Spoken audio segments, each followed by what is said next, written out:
అక్క చెప్పు. వద్దులే తమ్ముడు వెళ్ళు. పెద్ద అడుగుతాను అడుగు. తప్పట్లేదు చెప్పకపోతే అడగాలి కదా.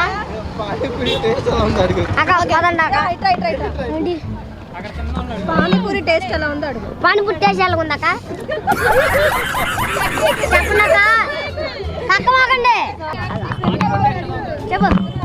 అరే నాకు ఎందుకు టైం అయిపోతుందిరా. మీరు రండి అక్క. మంచిగా వచ్చింది అన్నా చాలు అక్క. పానీపూరి ఎలాగ తినాలి? వేడిగా ఉంది. వద్దులే అంగు